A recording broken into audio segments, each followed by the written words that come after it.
So dito tayo sa ano ko bang? Noun 1 wa, do na, noun 2 desu ka?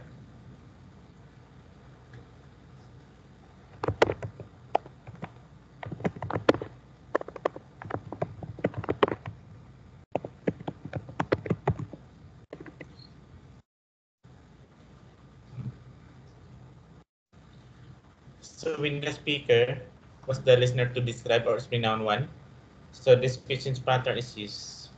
So noun 2 denotes the category noun 1 belongs to. So the interrogative do na is always followed by a noun.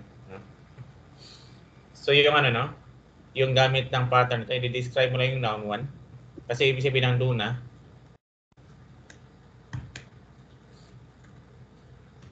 what kind. I-describe mo yung noun 1.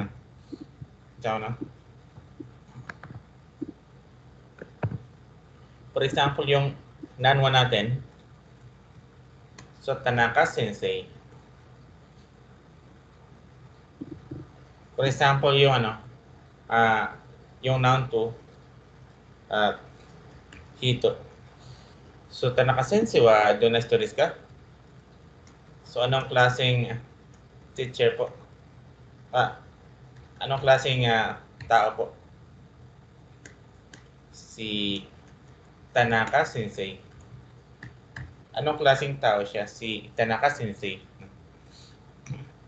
So yung ano pala, yung tanong na to, yung isasagot mo, no?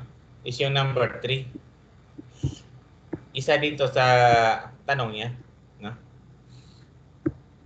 Kasi yung yung do na is followed by a noun. Ito yung followed by a noun eh.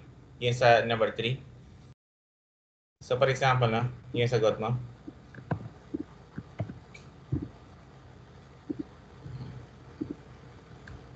So ano po, mabait po na tao si Tanaka Sensei. No? Palitan mo yung do na. Diyan mo ilagay yung mabait. No? Kanina, an adjective needs na before a noun. Ito na adjective, then may kasunod na noun. So maglagay ka ng na sa gitna. So Tanaka Sensei wa sensei na hito desu na. Isang example mo na. For example, yung Pilipinas, Philippine. Yung noun 2, so kuni. So anong klaseng bansa po ang Pilipinas? For example, mainit. Mainit po na bansa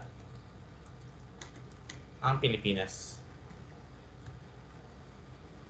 Kung ano yung tanong, yun lang din yung sagot, no? Tatanggalin mo lang to at saka yung ka. Ito, palitan mo siya ng mainit. Yung atsui. No? So, Philippine wa atsui kuni desu.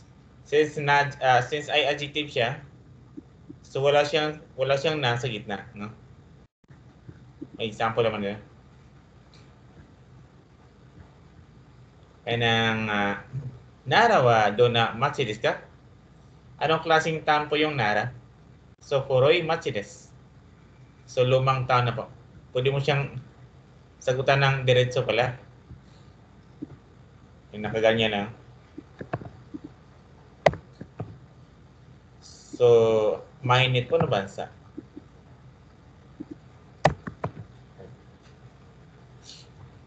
So, last example din na.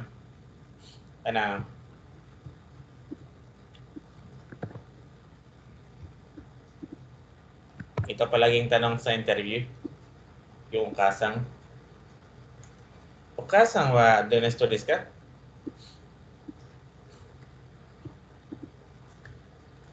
So, anong klaseng tao po ang mama mo? For example, no?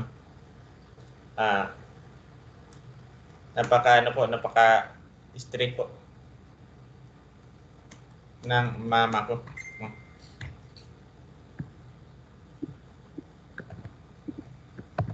Yung okasang your mother. So, pag sasagot ka, my mother. Yung haha. No? So, pwede mo siyang lagyan ng totimo. Yung napaka. No? So, kibishi, hiteres. Haha wa totimo kibishi, hiteres. Napaka-strict po ng napaka-strict po ng mama ko. May tanong yata dito. So, yun yung gamit sa harokubang. So, dito tayo sa nanabang. Yung subject 1 ga, subject 2.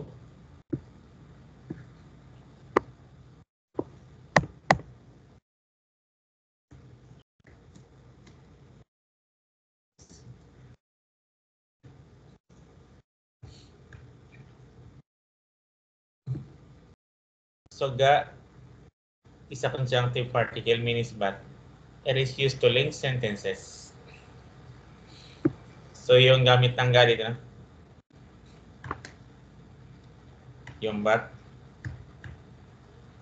So, it is used to link sentences. So, kanina, nakaganito lang. Noun wa, adjective des lang. Doon sa ay adjective at saka na adjective. Kaya ang ramen po ay masarap na kanina. So, ramen wa, so, oishi desu. Ganun sa ano, lagyan mo ng totimo. Ang ramen po ay napakasarap, no?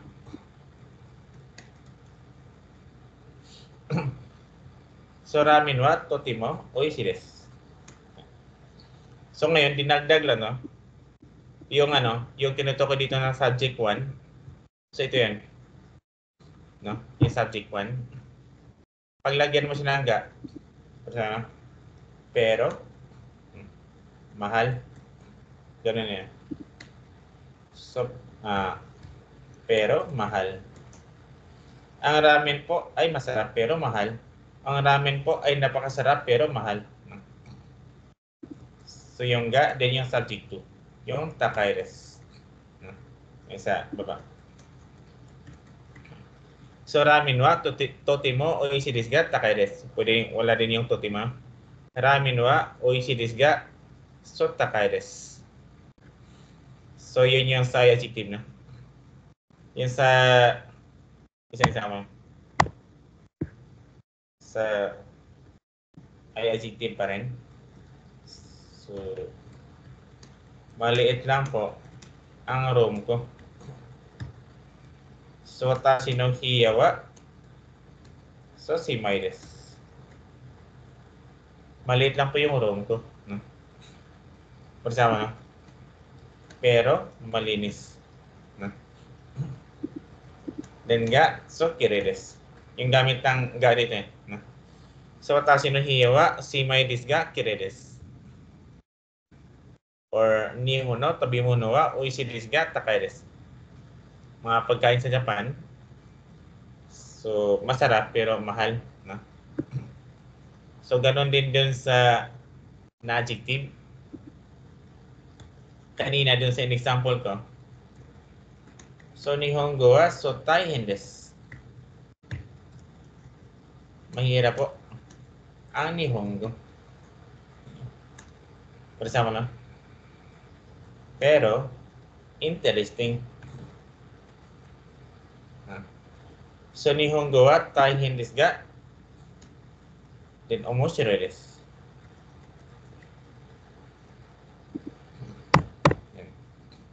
Isang tama. Inconvenient po.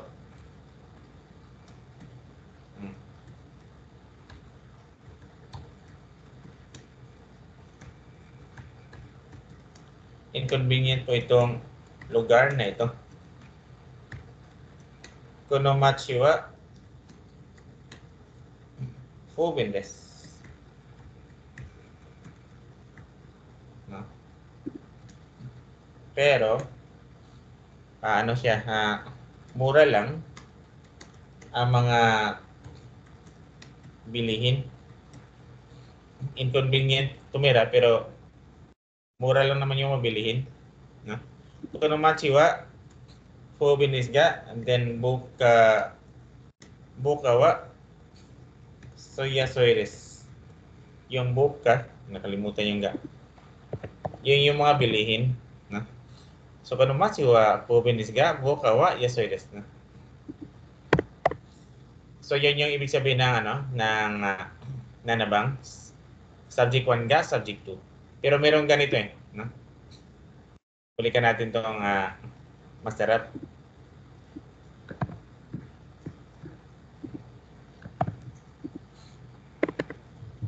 Yung takay, so mahal. So yung yasoy, mura. No? So same sila na adjective. No? May sinasabi doon sa unahan na yung ga, balikan lang, punta lang sa Anglia.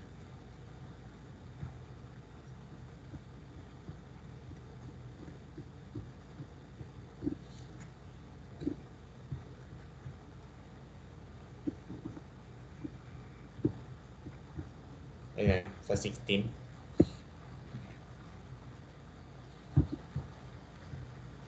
So, yung topic natin ngayon dun sa lesson 8. So, this method cannot connect sentences of contradictory notion. So, in that case, ga is used. So, pag contradictory notion, so ga yung gagamitin mo. Ito contradictory notion to eh, no? Masarap pero mahal. Pag hindi siya contradictory notion, no? So bawal ka nang gumamit ng ga. No? For example, nilagay mo dito, yung isa, yung mura. Hindi siya contradictory notion.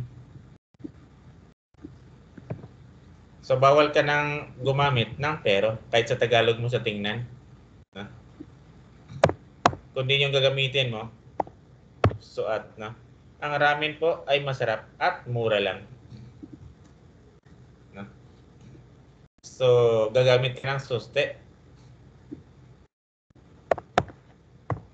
Ramen wa oishii desu, no? Suste yasoi desu. Isang example pa no, sa mga hindi siya contradictory notion. Yan ang si Miss Karina po ay maganda at mabait pa. No? So, Karina-san wa so kirei desu. Suste sensetsu desu, no? Kasi meron tayong ganyan sa assignment. So, magga ka ba o magsuste ka ba? No? So, yun yung din sa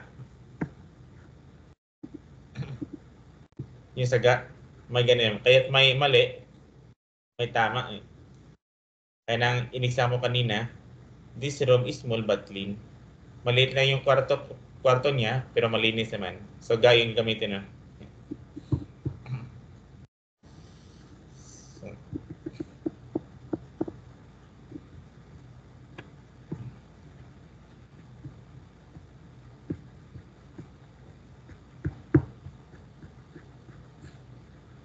So, ito yung pinakalas dito sa Dore.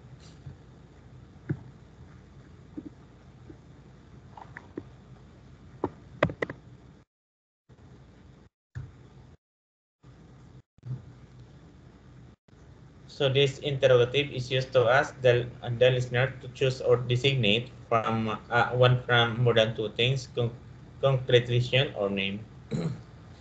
So, pipili ka lang, no? Kasi ibig sabihin ng Dore, which alin sa, no? Alin dyan. So, ibig sabihin pipili ka lang. Ibig pala sabihin ng Dore, yung which, isa din sa mga interrogative.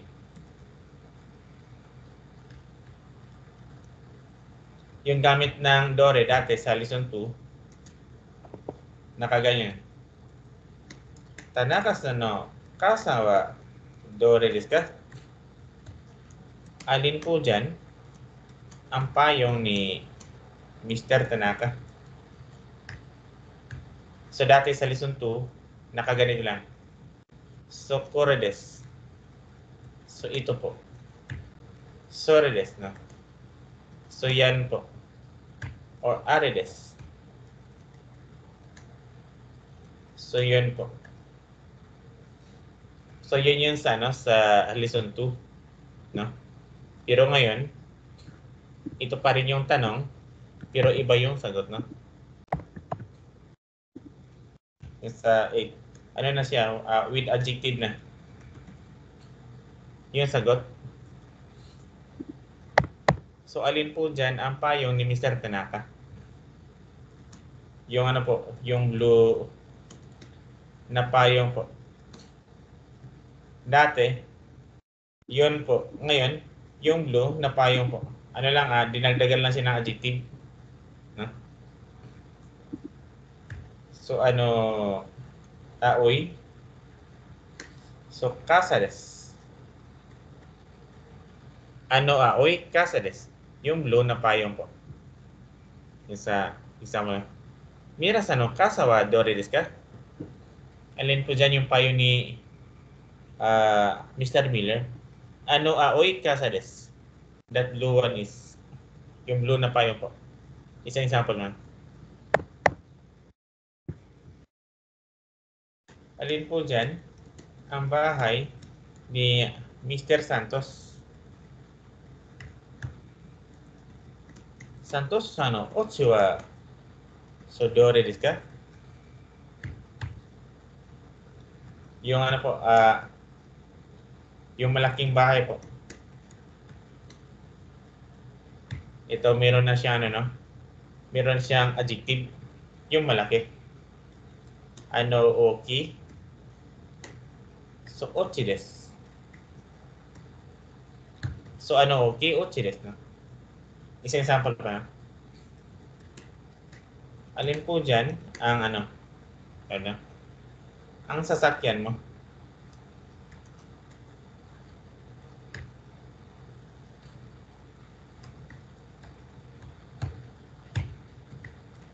So, kuruma wa sodore desu ka? For example lang. Yung pulang sasakyan po.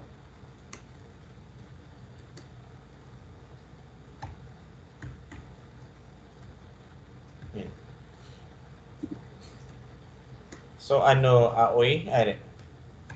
Akay. So, kuruma desu. So, ano, akay, kuruma desu na. So, yan yung pinakalas dito sa diniscuss natin. So, review na lang to. Hindi naman siya mahirap intindihin. Kailangan nyo lang mag-memorize ng adjective. Kailangan nyo din. Adjective na yan. Dalawang ano to. Meron din ganyan. Ito yung pinaliwanag ko kanina na 4 na tenses. Yan. Yung ay, kunay, kata, kunakata. Ito sa kabila na.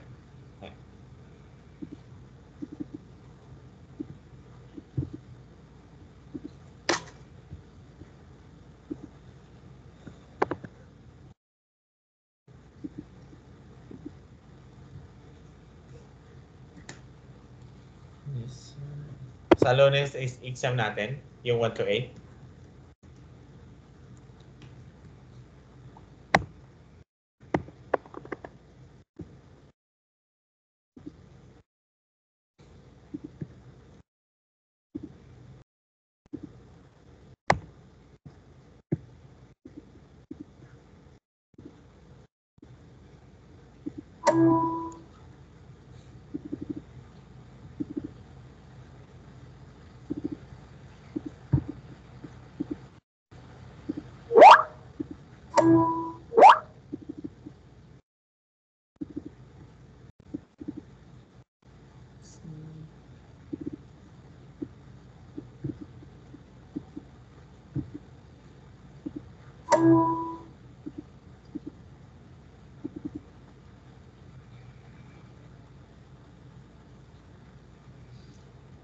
So, sasagutan mo lang siya within 2 hours, within class hours, no? Parang ano lang, parang gumagawa ka lang ng assignment. Pwedeng sulat, pwedeng type. Then, pagkipasa sa messenger ko, PM lang, no? So, parang nagpasa ka lang ng assignment, PM lang after mong masagutan, no? So, ganun yung gagawin sa, ano, sa exam.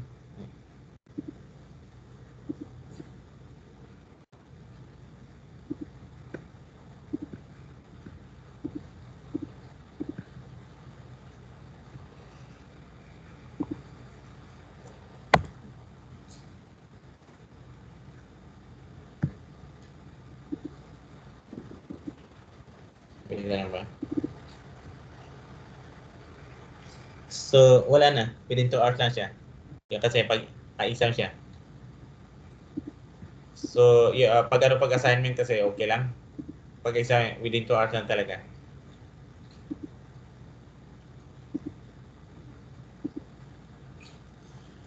So, dito sa 1, ilagay mo lang kabaliktaran niya. No? Ay nang uki chokwe, malaking table. Kabaliktaran niya, sisa chokwe. Maliit na table. No? May tanong mo na. So, 100 items. No? So, 100 items, you know? Madali lang yung exam. So, dito sa 2, insert mo lang yung adjective dun sa sentence. Isulat mo lang siya ulit, no? Insert mo lang siya. Yung sa 3, sambang. So, replyan mo lang siya. Ano na yung reply? Pagkikumpleto na lang sa reply. Yung sa yung bang. Ito naman yung ano. Ito naman yung pero at saka yung at. No? Analyze mo lang dalawang adjective. Kung mag-pero ka ba or mag-at ka ba. Kung contradictory notion ba siya o hindi. No? Gayaan lang to. Yan sa gobang. Pili ka lang doon sa taas, no? Na interrogative. Yung sa taas. Yung sa rokobang, replyan mo lang siya. So, ano tanong hiyawa? Do na hiyadis ka? Anong klaseng kwarto daw yung kwarto mo? Or nihon na tabi mo nawa? Do des ka? Kumusta po yung mga pagkain sa Japan? No? O kasang ba uging kidis ka? Kumusta yung mama mo? So, ima, samoy des ka? Malamig po ba ngayon? So, ibig sabihin ng tanong.